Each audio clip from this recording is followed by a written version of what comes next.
Hey there guys, Elita Legionarii here, and today I am bringing you a very epic battle that was done on the Kingdom's Crusades for Medieval 2 Total War. This was a 3v3 field battle, and it was an extremely good one. In fact, I only did this battle about 3 days ago, and I've bumped it up the list of my to-do uploads because I really enjoyed it that much. And to be honest, when it comes to battles from the Kingdoms expansions for Medieval 2, it doesn't matter which one it is, I have a tendency to bump it up the list for uploading because I really enjoy playing Kingdoms, and so few people play Kingdoms. And when I get Kingdoms battles, I get excited and I like to upload them. So this was an extremely enjoyable battle. I had a lot of fun. I don't get to play them that often with people, and I guess it's my subtle way of shouting out to you guys. You know, if you guys would like to play Kingdoms, you know, I would definitely be willing to play. You know, I really love to play Kingdoms. I mean, don't get me wrong. I love playing the base Medieval 2 as well, but at the moment I feel like playing Kingdoms just because you know, it's nice to vary things up, and this is a really great expansion. So anyway, enough of my waffling. This was a Crusader team versus 2 Turks and 1 Byzantine player. And there's some pretty well known names in this fight, both from the Medieval 2 community and the Rome Total War community, which made for a very interesting battle. Anyway, I'm playing as the Kingdom of Jerusalem. My allies are the Iron Price, who is in command of the Principality of Antioch, and another Kingdom of Jerusalem under the command of Emperor the Great Unknown. So I have 2 seasoned Medieval 2 players as my allies, so I was very happy with that. I knew I'd be able to work some complex strategy with these 2 and pull it off quite well. So if you have a look at my army, I have 3 units of Templar crossbowmen. In terms of missile units, the Kingdom of Jerusalem's got the Templar crossbowmen. These guys, where are they? I know I have some. These 2 here, Marionettes of Lebanon, and I think they got the Sodir archers. So their missile units are average, but I mean the crossbows are pretty strong, pretty decent to be honest, and these archers are not too shabby. So they're not bad, but they're not real great either, but they're still pretty decent. Then backing them up, I have 2 Sergeant Spears, which I was going to use to screen missiles from cavalry charges or to support cavalry, depending on how the situation developed. And then for my main infantry, I have, I believe, 4 units of dismounted Knights of Jerusalem, as you can see, and 2 Squires of Tripoli. And then I've got a great cross here in the back, boosting the morale. Now I'm going to explain this why. I'm just going to pause it because I don't want the battle to start too soon. Now, Jerusalem only has very average infantry. The best it can field are these Knights of Jerusalem, and in my opinion these guys are a little bit weaker than just mounted feudal knights. So I mean, feudal knights are good in the base game, but they're a little bit, I don't think they're quite as strong in Kingdoms, and these guys are even weaker. So they're not bad, but they're not great. They're just they're solid, but they're not super duper good. And I mean, the Squires of Tripoli are just nice sort of, it's easy heavy infantry, but it's more of a sort of support medium infantry. Needless to say, their infantry isn't that great. It's not bad, but it's not great. So you know, you don't expect super duper results, but it should do the job. But in order to help them along, it's always a great idea to bring the Great Cross, because this significantly boosts their morale, which enables them to hold on there longer, which comes in quite handy in this fight. So that's why I bought the Great Cross. I usually don't bother with a lot of standards because I tend to play pretty fast, rapid sort of moving games, and standards usually I always end up forgetting them. But in this case, it comes in very helpful. But when it comes to Jerusalem, they are an absolutely outstanding cavalry power. Their cavalry is excellent. I have 2 units of mounted Knights of Jerusalem. Now these guys are not real powerful cavalry. They're still quite powerful. They're cost effective, and they use an axe, which is good for the melee grind. So they're a decent cavalry unit, not super duper good, but they're nicely priced, and they're a good little unit to have in there. Now I'm going to pause it because the game looks like it's going to start, and it starts pretty quick. Now I've brought these 2 units to try and harass enemy missile units around the battlefield, or to get opening charges on enemy infantry. I'm not going to use them for cavalry fights unless I absolutely need to. They've got no upgrades because I only bought 15k per player, but I always forget in Kingdoms units cost more than they do in the base game. So 15k does not take you as far. So 15k in Kingdoms is probably more like 12.5k in in the base game. So I always forget to sort of add a little bit of, probably another 2.5 to 3k, try and balance it out for Kingdoms. I always forget to do that just because I'm in the habit of 15k for the base game. So I didn't have quite as much money, so I couldn't put upgrades on lots of things. But my army was very, very expensive because of these 4 units here. I have 2 units of Marshals of the Templars. Them, as well as Marshals of the Hospitallers for the Antioch, are extremely powerful cavalry. These guys have the same stats as normal Knights Templars, but they have 2 hit points. So it's envisioned basically a bodyguard, a general's bodyguard unit with about an extra 12 men in it. Needless to say, it's a very powerful unit. The 2 hit points makes this an extremely hard unit to kill, and as you'll see how hard these bit have proved to kill in this fight. And then, just to go a little crazy here, I bought 2 units of Constable of Jerusalem. Now this unit is roughly got the same stats as these Knights of Jerusalem. I think they might be a wee bit higher, but they got twice as many men. So having 60 men in the unit is just absolutely monstrous. When you've got 2 of them like this, it's these 4 cav alone probably took at least half of my money, easily. But they really are. All this cav is extremely powerful, and this is where Jerusalem absolutely owns in this game, is just having outstanding cavalry. So I've really focused in my cavalry power here with some reasonably decent support units. Anyway, let's have a look at I'll start the game, but if it gets going real quick, I'll pause it again. But let's have a look at the Iron Price. He's been probably a little bit more balanced and cost efficient than me. I've gone sort of for a power army of quality, whereas Price has gone with the C. By the way, when I've been playing Medieval 2 at the moment, I've been playing with a rule of 8 cavalry now, with 3 missile cav. So 8-3 is the cavalry rule, rather than 5-2.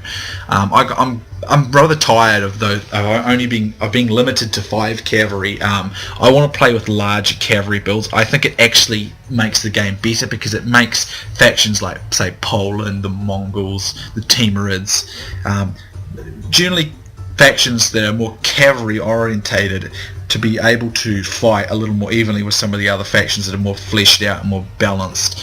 I think 5 is good. 5 still balances the game, but I think 8 is more interesting. You need more than 8, and I think it would be too unbalanced in the favour of cavalry, but I think 8 allows pretty flexible amount of cavalry in addition to still having a good missile and infantry build. But of course it adds new problems for kind of, balancing the cost of units. But anyway, so yeah, the rules were 8 cav. So we have 3 Knights Hospitaller for the Iron Price. He's got a Marshal of the Templars, which is as strong as my Marshal of the Hospitallers, which is as strong as my Marshal of the Templars. Then he's got 3 Knights of Edessa, which is more or less the same as, similar to my Knights of Jerusalem, a little bit better. I could have got an equivalent unit, the Knights of Tripoli, which I didn't, but I could have. Then he's got another Antioch Knight out the back there, or Knights of Antioch. Then he's got 1, 2, 3, 4 Hospitaller crossbowmen. Then he's got 2 Hospitaller Sergeants, 4 dismounted Knights of Antioch, which are more or less exactly the same as my Knights of Jerusalem. And then he's got 2 of the absolutely powerhouse cannons of the Holy Sepulchre. These guys are beasts. They are just absolutely monsters on the battlefield. If you get to charge them with these guys, they rip the crap out of everything, so you got to be real careful with these, but they are very expensive, so you do have to use them carefully. And then we have, of course, the Emperor of the Great Unknown. He's got a little bit more of a variety than my build. He's got 4 units of Templar crossbowmen. He's got, looks like 4 Templar sergeants, 2 Frankish axemen, and then he's gone with the full works on 8 cav. I think he's got a Marshal of the Templars, looks like 4 Knights Templars and 3 Templar Confere Knights. Now I think the only difference between these guys is these guys have an axe, the Conferes, and the other guys just have regular swords, I think. But these guys have slightly lower stats, so they're probably pretty even, should I think. I think these Confere Knights are a little bit cheaper though. Anyway, opposing us we have, let me just pause it because he's getting aggressive, as this character tends to do. We have Beast from the Titans clan. I noticed Beast had sort of been playing a little bit of Medieval 2, and I was like, you know, Beast, why don't you come over and play some Medieval 2 with some of the Medieval 2 guys? And he said he would, which was great. So we know Beast as a one of the legends from Rome Total War 31k, but he comes over here to play some Medieval 2 occasionally, and I managed to get him to join a couple of games with me here. So in typical Beast fashion, he's being very aggressive. He's playing as the Turks. He's got 3 units of Sipahi for his missiles. Then he's got 1, 2, 3, 4, 5 units of Capiculu heavy cavalry. Then the rest of his army's got, let's see, 1, 2, 3, 4, 4, I think, yeah, 4 units of Janissary archers. Then he's got 1, 2, 3, 4 Janissary heavy infantry.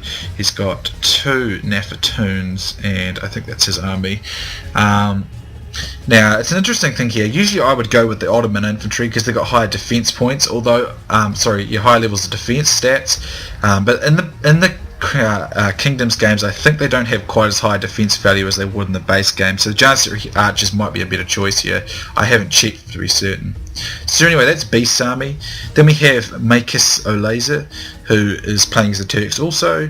His army consists of, he's got the Ottoman infantry, he's got 4 of these guys. These guys have a higher defense, they can take more of a beating than these Janissary heavy archers, although they don't dish out damage quite as fast, but I find these guys are a little bit more effective all around. That's my opinion anyway, especially in the base game, but I don't think they're as good here on Kingdoms as they are in the base game. He's also got 4 dismounted Hasham. These guys are excellent.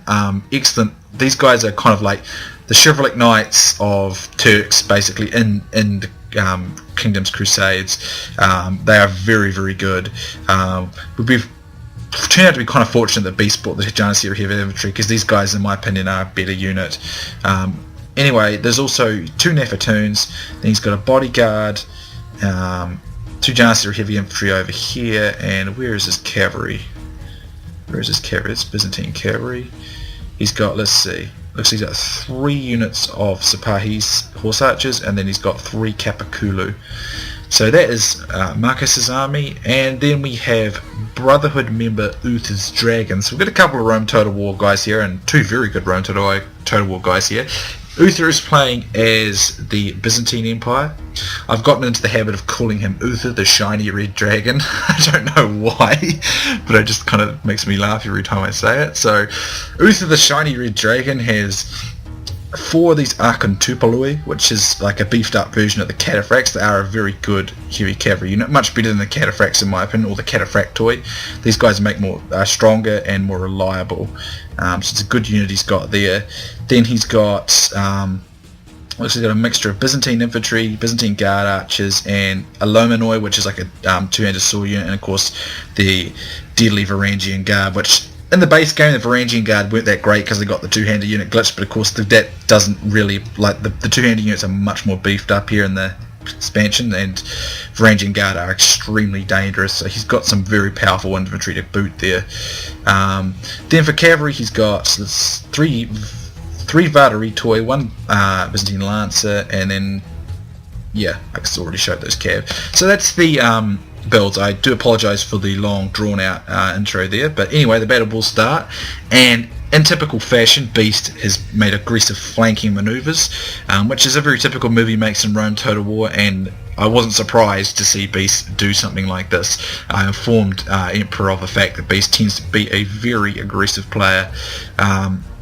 And he's going to push up here now. They've got horse archers, which is a bit of a nuisance for us, and this is in my opinion, this is an area where the Muslim factions have a serious advantage, is they can kind of skirmish with the Crusader factions, which tend to focus really heaps on heavy knights, and don't really have good light cavalry to run down horse archers. They do have a weakness in this area, so Beast takes advantage of this, but crossbows have a very high resistance to missile damage, so these guys should be able to hold their own for a reasonable amount of time.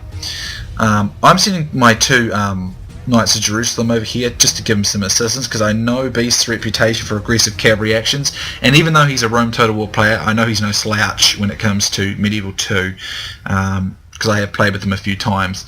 So anyway, the battle's kicking off here, and Beast is just skirmishing away here, and he's gotten off to a pretty good start here, but crossbowmen do take a crap load of a beating, even just standard ones like these Templar crossbowmen.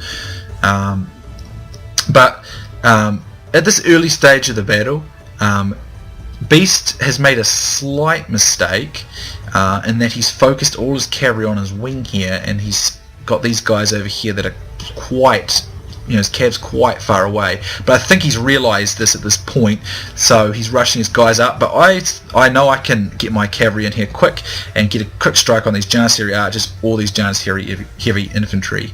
So as you can see, I'm coming in here, but I do believe Beast spots me, and he's going to try and intercept. Now he'll probably get these one, but I've got a good support here coming in from Emperor the Great Unknown, which is great. So he saw what I was trying to do, and he was up to support it. So I get my guys in here, get my charge in, try to pull out though before that cav gets me, but I notice this unit's been completely exposed. I'm going to perfect rear charge onto the back of it here. Let's have a look, see what kind of damage we do. Take this unit down from 60 down to 22, so I practically destroyed that unit.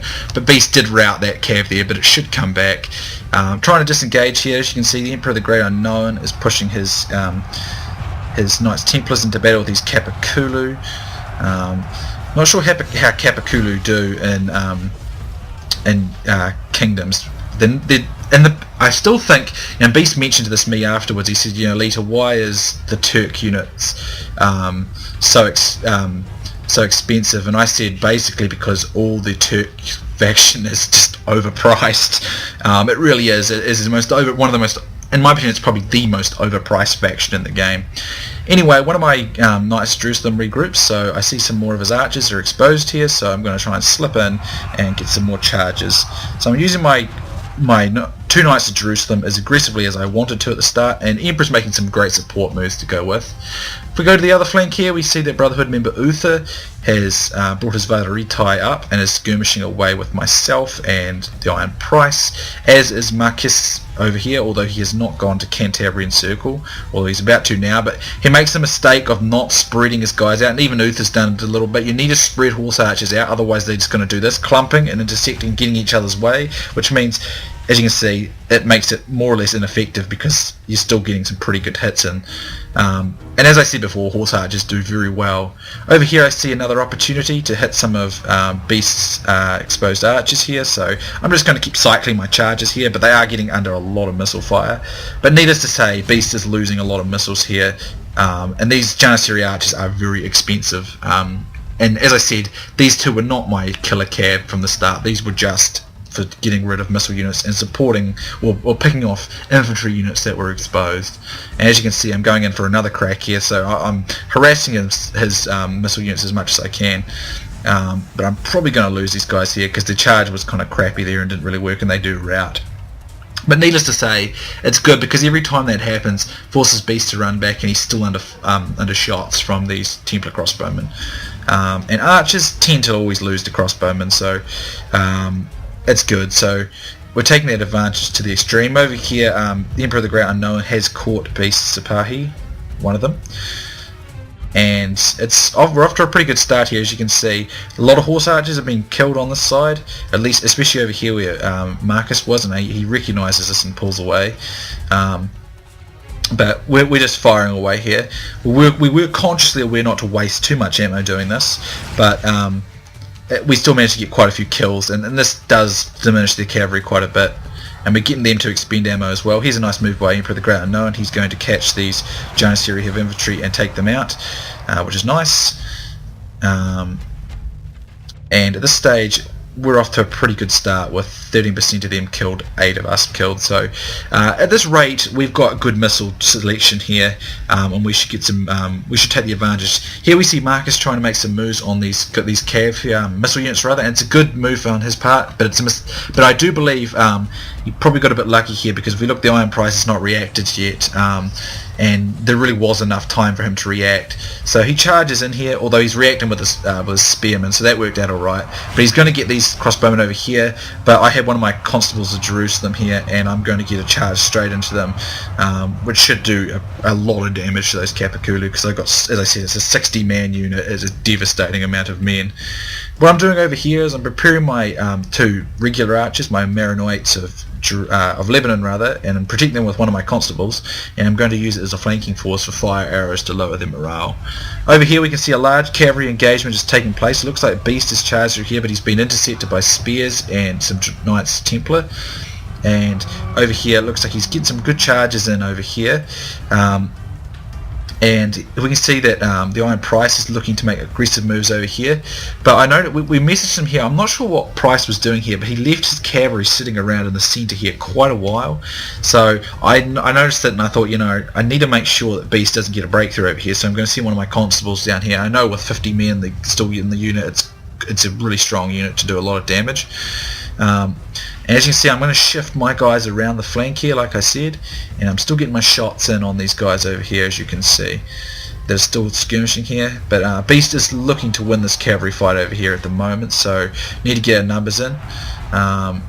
It looks as if, yep, as you can see, the Iron Price is running down the Janissary archers here.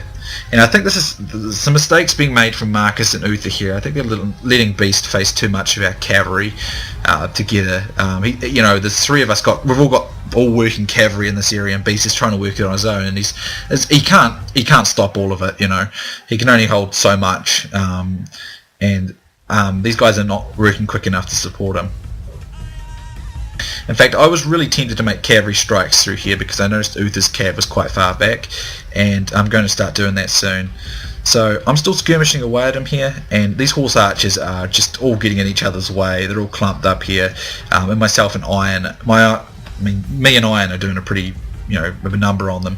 Here we can see Uther making some charges with his Byzantine lance. Looks like he got some of those sergeant spearmen, but I've still got my constables running charges on Beast's Nafatoons now, and I'm helping take out some of the cav as well.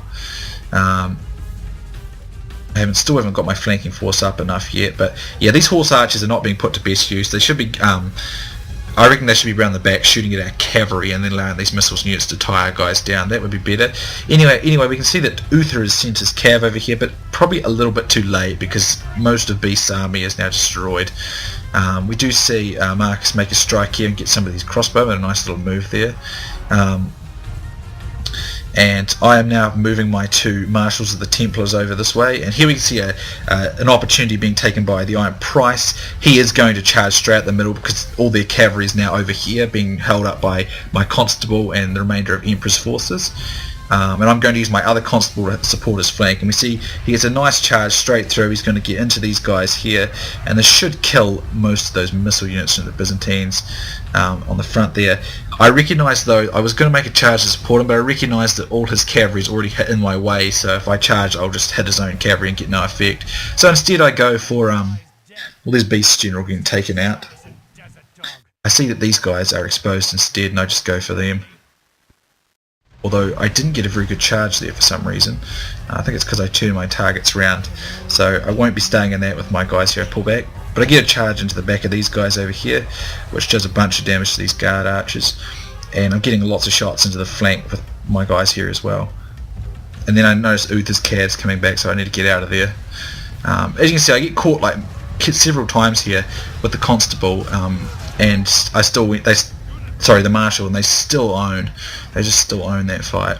So anyway, I'm going to start pouring my infantry, and here I get a really good charge of my marshal straight to the front of his infantry here, which just absolutely shreds him, and I'm just going to pull out, and they've got no cavalry protecting this area, and I'm able to use my constable Jerusalem over here to tie down Uther's forces, and use the remainder of my infantry and cavalry to move to his flank. So now I start putting fire arrows in because I want to reduce their morale, so that they're being attacked in the back by this constable Jerusalem and on the flank here, and being shot on the front does plenty of damage. I'm still running charges on these guys, and I'm going to get a real nice one here in the back with this 54-man strong unit here into the back of this Varangian guard. So it's turning to face me, so let's watch that. And the Varangians will still do a bunch of damage on the charge there, but that unit, as you can see, just got absolutely wasted. But he still took 10 men down, so it's a testament to the charge power of Varangians.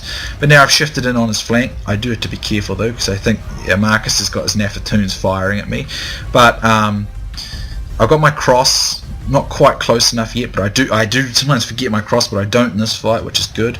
And here I'm running another charge on these Varangians. and that probably should put an end to them, I think, or very nearly destroy them. As you can see, I've still got spearmen over here, and I'm preparing to use those to try and get at these Byzantine cav. And as you can see, Iron is now pouring his infantry on the front. So these guys are outflanked on the outflanked by me on the left or their right, and held on the front. And we've still got cavalry. And you see, I'm just charging in the back here, getting these Nafatoons now. And there's fire arrows coming in here. And as you can see, the cross is close enough now that it will be giving a morale buff to us all. It looks like this cross was forgotten about. I think that might have been the Emperor's, and it might have been destroyed. But yeah, my guys are getting a nice morale boost here, and it'll definitely make it harder for them to rout us. And we've already got a better position. So my Marshal of the Templars are holding out these Capiculu, and what's left in one of my constables here is still fighting it, but there are some missile units here. But yeah, these guys are getting flamed on the flank, and they're outflanked on two sides here, and Iron's just sort of pushed his cavalry into the fight here. But I would be looking for rear charges, which is what I'm doing. I'm going around the back. Most of my cavalry is now pretty much destroyed. Well, not destroyed, but it's just been more or less destroyed. It's been fighting and charging so much.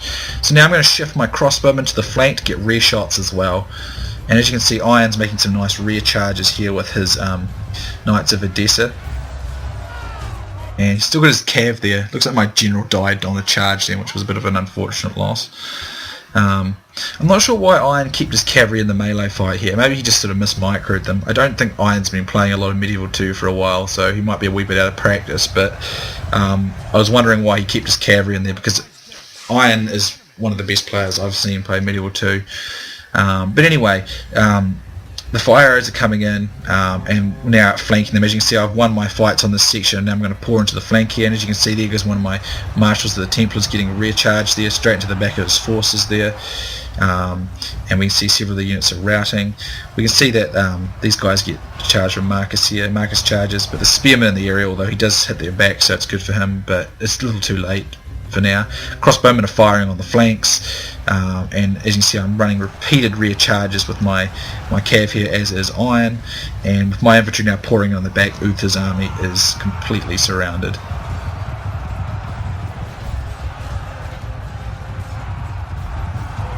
And as you can see, we're basically just mopping up forces. Now there's still a few missile units out there, but I mean, I'm just turning my fire to shoot at them now.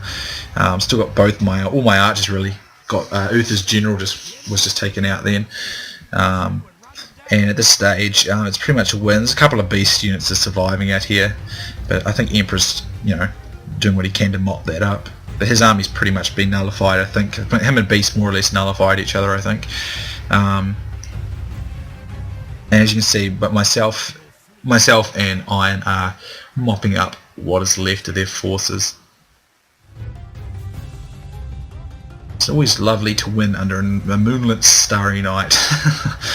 But yeah, it was a really good battle. As I said, I absolutely love playing on the expansions, particularly Crusades and Teutonic, but I like them all equally, really. I mean, I'm happy to play any of them, and I really enjoyed myself in this particular fight. And I think, it worked out really nicely, to be honest. So we had a good team battle plan. I had good allies. We had some very different factions from what you normally see, and we ended up doing a really nice job in this battle. As you can see, I come away with nearly technically 1,000, because I have 985 kills and then 78 captures, so just over 1,000 all round. Emperor the Unknown has 624. He did some nice cavalry action over there, because Beast is no easy opponent to hold down when he's being aggressive with his cavalry. And then Iron's also got 600 there with 133 captures. Then we look at Beast, Marcus and Uther, all around sort of 500, late 500s, or sort of mid 500s to mid 600s. So it was a pretty close game, even though this is a clear victory. And I suppose it was. I think the problem was there wasn't enough cavalry support sent to Beast, because I mean, myself and Iron sent cavalry to help Emperor the Unknown, and these guys didn't send cavalry fast enough, so Beast got overwhelmed.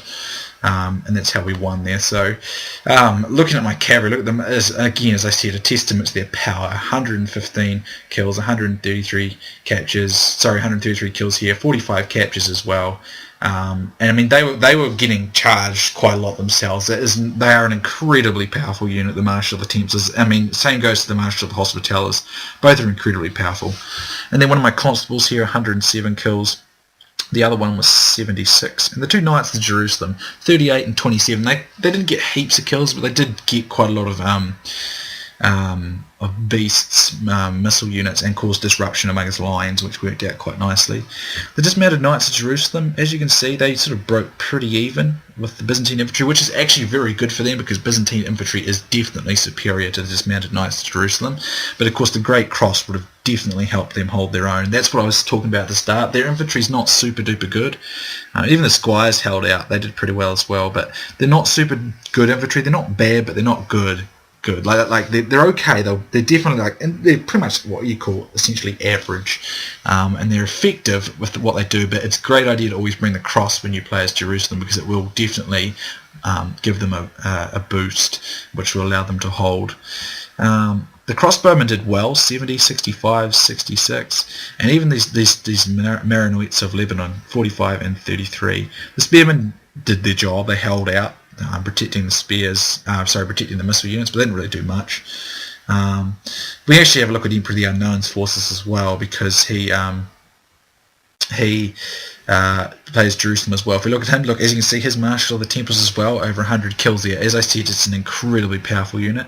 And it looks like his Knights Templars sort of pretty much broke even. It's same with his Confrere Knights, except for this one, we've got 92, so it must have probably picked up some infantry, I think, or some missile units. But they probably broke pretty even with the Capicula, which doesn't surprise me.